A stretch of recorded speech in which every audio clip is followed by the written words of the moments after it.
So 883 iron, it's a very good mate of mine's. He's brought it in for some work, a few little bolt-on parts, a few little bits he doesn't like, he needs to change, a few little bits that need to be changed because they're just not right. So let's have a quick go over it.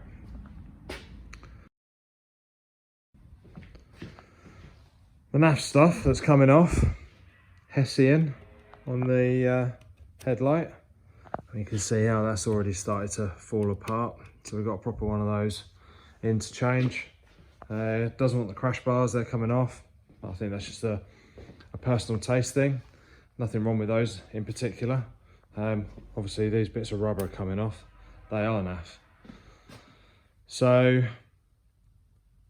we've already done the number plate bracket and rewired all of that underneath the saddle bag and round underneath the swing arm, but also just put a proper bracket on it. Before, oh, it was the most shoddiest bit of work I've ever seen, but that's gone, that's already been done by myself. Really the most important stuff to do is all going to be at the back end. That's going to be sorting out that mud guard, and these indicator brackets need redoing. So you can see that it's like a naff piece of metal. It's been sprayed black, then bent. You can tell that because inside there you can see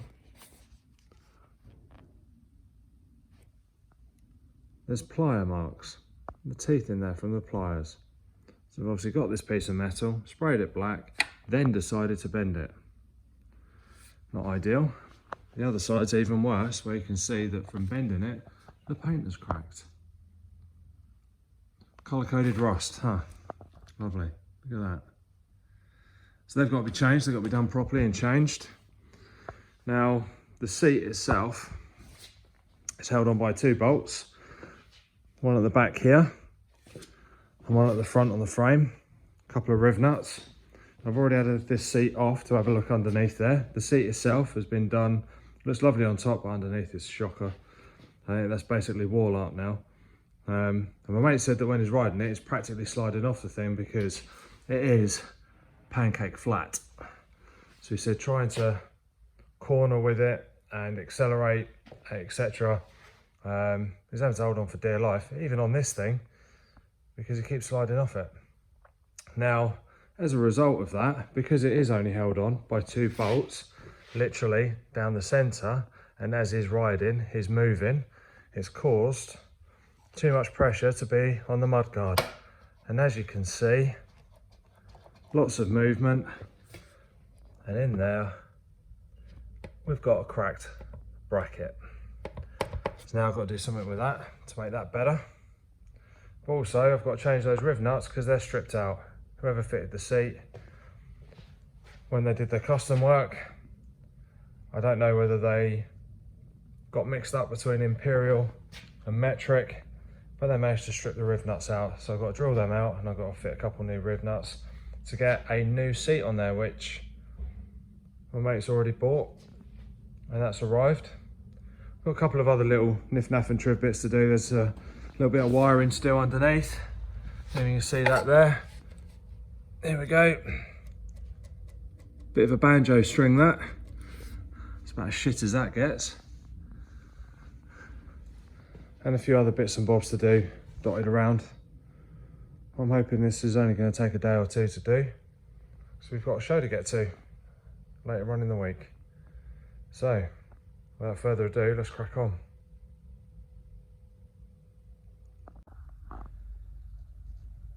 Okay, so just going to start a couple of little bits on the front end. It's really just unbolting and bolting a few bits on, but I'll show you what it looks like now, and then we'll come back when it's all done. You can see what the difference is.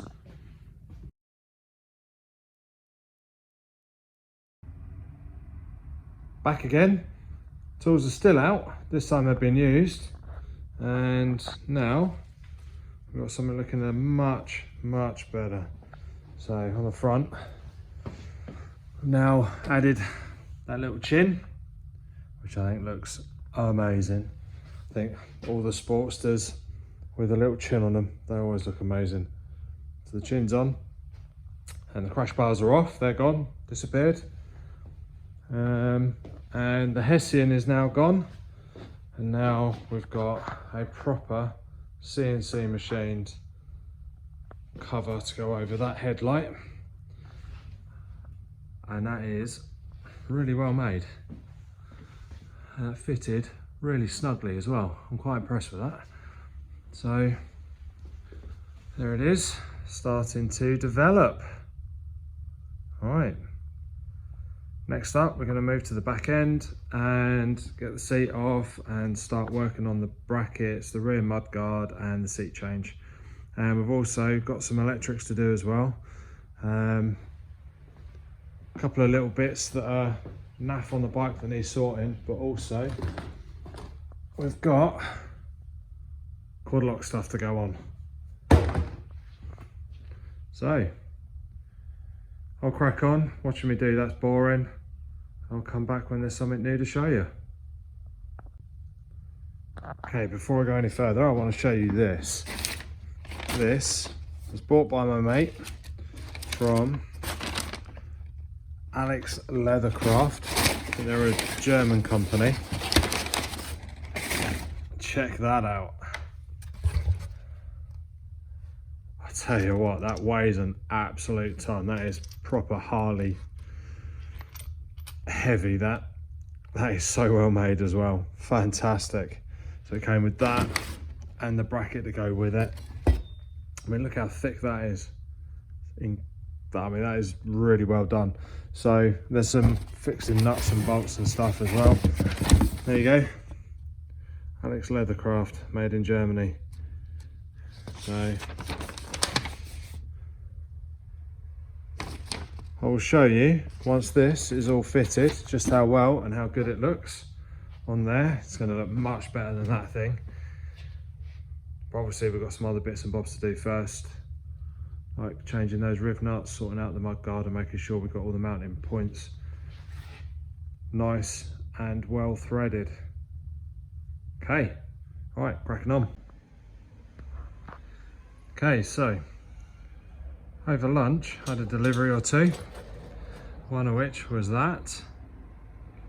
Really looking forward to getting that plumbed in and working. And more importantly for the Harley, we've got these, which are fork tube covers. They're going to go on there and they're going to give it a bit more of a muscly look and obviously continue with the black theme. So instead of moving on to the back end, I'm going to quickly get these on and then we'll move on to the seat again. Awesome. After a lot of huffing and puffing, I finally got the fork covers on. So the proper ones that have to be put in between the yokes, and then the forks slide up in the middle of them, then you just do up the grub screws. But they look the part, mean as. Completely changes the front end, I think, just to really emphasize the black on it and get rid of the chrome. I think not being able to see those fork stanchions is actually a good thing on this anyway. So now that's done, I am going to start back up on the back end. Off we go again. A little more activity this afternoon. We've got the seat off. That gave us access to be able to put in the new charge system. Good old quad lock. Can't recommend that enough. So we've got that all wired in, all tie wrapped in place, all the wiring following the main loom down the spine under the tank and then into the area by the battery. That's all hardwired in now, so no worries about that. Also gave me time to have a look at the mudguard and the brackets and the indicators and get them off and see what kind of mess I'm dealing with there. Yeah, got some work to do, that's for sure. This thing is so flimsy, it's unbelievable. Not sure what I'm going to do with that just yet. I'm tempted to, yeah, I'm tempted to take a little bit of meat off of it. Good thing about this Alex Leatherworks bracket and seat is that when that goes onto the frame, obviously there's spaces etc to be used. The seat obviously mounts on the brackets at the back that are raised and the one at the front that's raised. That little bit in the middle, that sticks out nicely at the back, and that's just dying to have a tiny little stubby mudguard put on the back of that. But we'll see. Anyway, that's where we're at so far. It's just getting better and better. Awesome. All right, onwards and upwards. Okay, so it's the next day.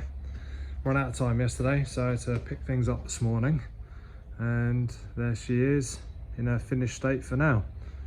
So seat's all secure. Had to make up some spaces to get the securing plate on underneath. The plate was actually built for a 48, and so it didn't quite fit in the same way. The holes were all lined up and all good, but the actual mounting parts were too low. They actually sit below the frame along the line here. So if you can see, just inside there, I had to make some spaces to lift up this mounting plate above the frame. And with the other spaces, you can see she sits nicely and off the frame, so she's not going to rub. Ideal. And looking amazing. So after having a chat with my mate about the back end, we decided that as a temporary thing I'd just do a welding repair on the lug that was broken over here.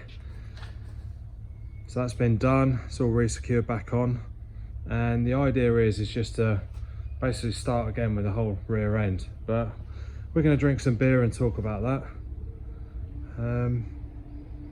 The idea being is to have a little bit more of a shorty look, to get rid of the light fitting at the back here, because I don't like that. Forces this mudguard to be way too high. It can be a little bit lower, even though you have to leave room for the swing arm to move. It still sits a little bit too high for our liking, and we'll just go for some integrated run stop signal lights. So we'll replace these, get rid of the brackets, get rid of these lights, get rid of the mudguard and the rear light, and just start fresh. The nice thing is because the mounting bracket on the seat has been done properly. You can see there where my finger is, there's a nice little spot there for a shorty to be mounted. So we'll consider that. But I think that might happen at the same time as the pipes will get changed, and there's even talk of a stage 1 tuning kit. So we'll see how that works. But as is for now, looking good, looking 10 times better than she did with all the changes that have been made. A little bit of added security, and some wiring's been done. Front end just looks so much nicer now, all blacked out, a bit more muscly. I think because it's had that tank rise kit put on it, it's been lifted up. I just think it looks so much more meaner, all black with the chin on there as well. So yeah,